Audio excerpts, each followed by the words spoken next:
लिए, लेकिन मैं जरूर कहूंगा आदरणीय देवेगौड़ा जी,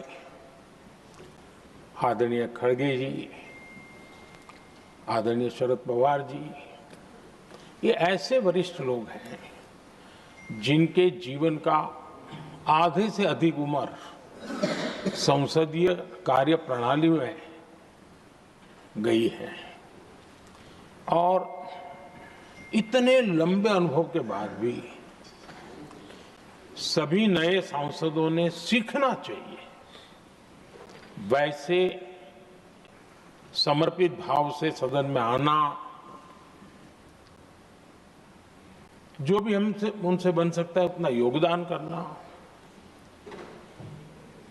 यानी समाज में से जो जिम्मेवारी मिली है उसके प्रति पूरी तरह समर्पित रहना, ये इन सब वरिष्ठ लोगों से हम जैसे सबको सीखने जैसा है और मैं उनके योगदान की भूरी भूरी सराहना करूंगा, क्योंकि इतना लंबा कार्यकाल छोटा नहीं होता है, बहुत महत्वपूर्ण है।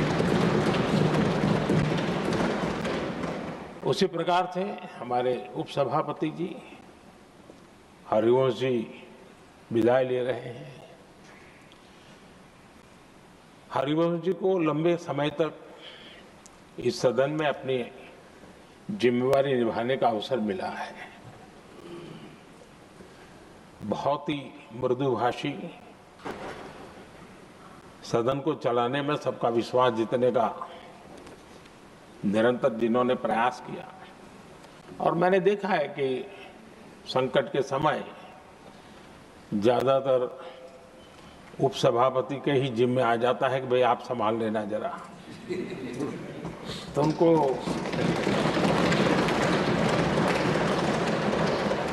एक लंबा एक्सपीरियंस होता है, सबको जान भी लेते हैं, भली बात ही जान लेते हैं, लेकिन उनका भी योगदान। और जब भी, और मैंने देखा कि जब सदन का समय नहीं होता है तो देश के कोने में कहीं न कहीं वो यूथ के साथ मिलना जुलना, देश की परिस्थितियों के संबंध में उनको अवगत कराना, उनमें एक देश के प्रति संवेदनाएं पैदा करने का वो निरंतर काम। वे कलम के धनी तो है ही हैं, लेकिन कर्म कठोर के नाते भी मैं कहूंगा कि उन्होंने भारत के हर कोने में जाकर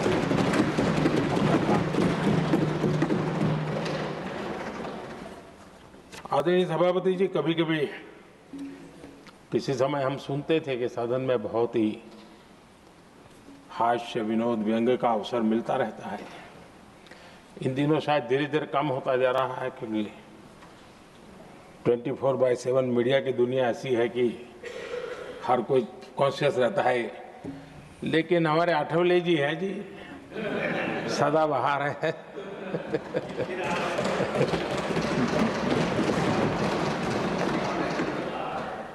आठवले जी जा रहे हैं, लेकिन यहाँ पर किसी को खोट महसूस नहीं होगी, वो व्यंग्य विनोद भरपूर परोसते रहेंगे।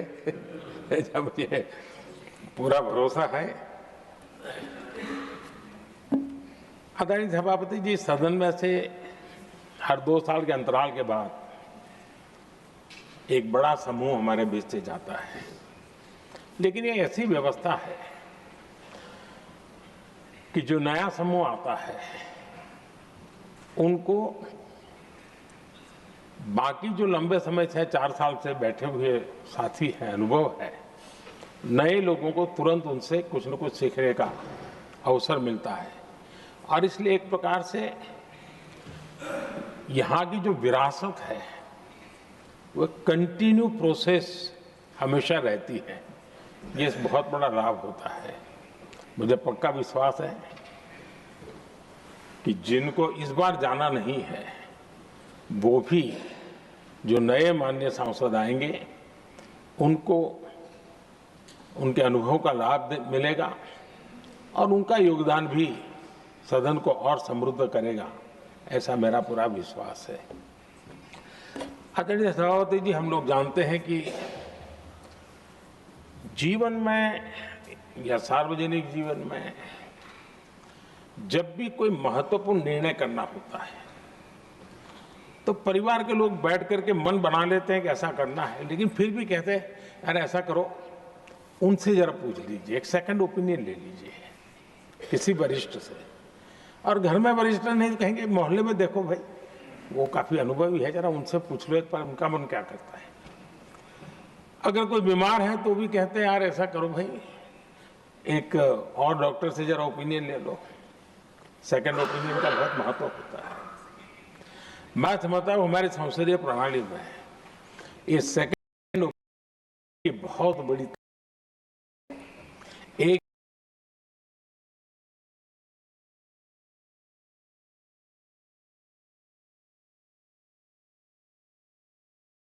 बड़ी ताकत रही है। एक सदन में कुछ निर्णय होता है, दूसरे सदन में फिर आता है सेकंड ओपिनियन के लिए। अगर इस सदन में होता है तो उस सदन में जाता है सेकंड ओपिनियन के लिए। और ये सेकंड ओपिनियन उस सारी बहस को, उस सारे निर्णय प्रक्रिया को एक बहुत बड़ा नया आयाम दे देती है। और वो मैं समझता हूं कि हमारी निर्णय प्रक्रिया को समृद्ध करती है। तो इसलिए सदन में जो माननीय सांसद बैठते हैं उनके लिए एक खुलापन रहता है कि भाई चलो इस सदन में नहीं तो उस सदन में एक अच्छा ओपिनियन नया आएगा, उस सदन में नहीं तो इस सदन में एक नया ओपिनियन आएगा। तो ये सेकंड ओपिनियन ये हमारे लोकतंत्र में एक बहुत बड़ा कंट्रीब्यूशन है, जो जिस विरासत को हमें संभालना हमारे जो माननीय सांसद विदाई ले रहे हैं उनका तो योगदान रहा ही है, और इसके लिए भी मैं उनका साधुवाद करता हूं। आदरणीय सभापति जी,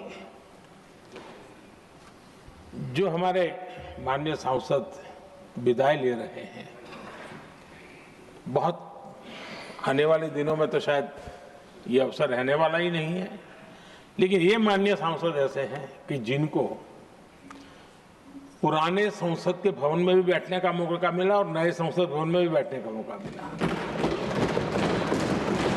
तो उनको दोनों इमारतों में उनको राष्ट्र के कल्याण के लिए अपना योगदान देने का अवसर मिला है, और उनके कार्यकाल में ही उनको इस नए सदन के निर्माण प्रक्रिया में और नए सदन की निर्णय प्रक्रिया में भी हिस्सा बनने का अवसर मिला है। वो एक विशेष उनके जीवन में याद रहेगी, नई स्मृति रहेगी। आदरणीय सभापति जी, मैं सभी माननीय सांसदों के,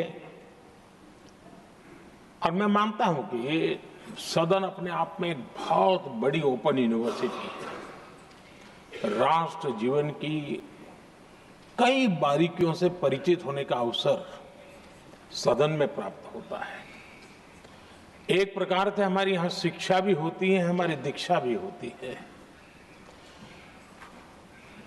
ये 6 साल यहां जो रहने का अवसर मिलता है वो जीवन को घड़ने का, राष्ट्र जीवन के घड़तर में योगदान का तो महत्व है ही है, क्योंकि निर्णय प्रक्रिया का हिस्सा है, लेकिन स्वयं के जीवन को घड़ने का भी एक अमूल्य अवसर होता है। और इसलिए जब माननीय सांसद यहां आते हैं, उस समय की उनकी जो भी सोच, समझ और क्षमता है, जब जाते हैं तो अनेक गुना वो बढ़ती है, उसका विस्तार होता है, अनुभव की एक बहुत बड़ी ताकत होती है। अब तब जाकर के जाने के बाद राष्ट्र जीवन का उनका निरंतर योगदान बना रहे हैं। वे अपने तरीके से व्यवस्था के तहत हो सकते हैं, व्यवस्था के तहत न हो सके, लेकिन उनका अमूल्य योगदान मिलता ही रहे राष्ट्र जीवन के निर्माण में। उनका अनुभव हमेशा हमेशा उपयोगी हो, ये मेरी उन सभी माननीय सांसदों को मेरी शुभकामनाएं हैं। और मैं फिर से एक बार सभी माननीय सांसदों के योगदान का गौरवगान करता हूं, साधुवाद करता हूं। बहुत बहुत धन्यवाद।